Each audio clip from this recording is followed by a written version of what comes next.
Aux gosses, nous demandons parfois: qu'est-ce que tu veux faire de ta vie? Une œuvre d'art. Ce serait beau si les enfants répondaient comme ça. Mais ils répondent virtudiant ou incitateur parce que. Parce que rien, on ne sait pas pourquoi ils répondent même, au lieu de vomir les normes qui leur poussent dans le ventre.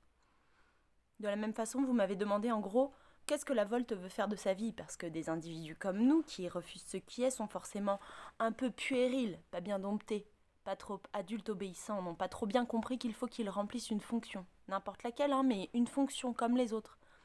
Ce que j'aurais voulu vous dire pour finir ne tient pas en 4 minutes, ni en 10, ni en 1000. Ça ne tient même pas dans la durée d'une vie. Il faudra des siècles encore pour que l'animal unique que nous sommes apprenne à inventer ce que vivre peut être. Nous ne le savons pas. Moi, pas plus que vous. Nous ne savons pas ce que peut un corps en tant qu'il serait vivant. La vérité est que nous n'avons jamais eu aussi peur de la liberté. Plus fraîche et proche elle a été de nous, plus nous l'avons fuie, comme une femme magnifique et facile. La liberté est un feu. On veut bien s'asseoir autour pour s'y réchauffer, éventuellement souffler sur les braises avec des mots, mais pas se jeter dedans en torche. Ça, non. Vous savez ce qui m'amuse?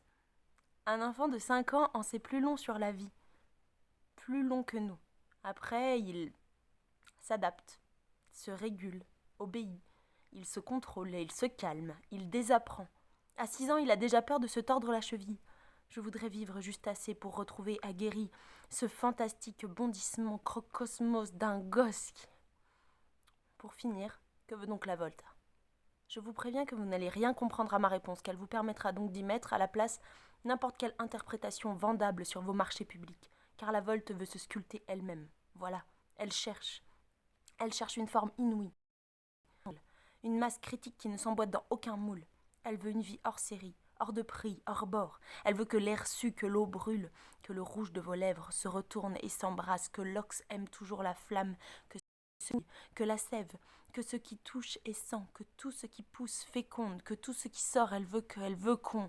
Elle veut pas savoir ce qu'elle veut, mais que ses forces, elle, le sachent, qu'elle se détache des hommes, plier des rues, une par une, elle veut faire de l'arrache-corps, oui, et redonner tout ça aux orages magnétiques de Saturne pour qu'il les recompose autrement. Elle veut du feu parmi feu, avec et entre, pour et au-delà, du feu coupe-feu, et tellement de pression interne, tellement de force gravitationnelle, que nos désirs éclatés se mettent à percoler comme des noyaux d'hydrogène métallique liquide au cœur d'une planète qui s'inventera dans nos dos, à la beauté des dissonances, au dehors et debout.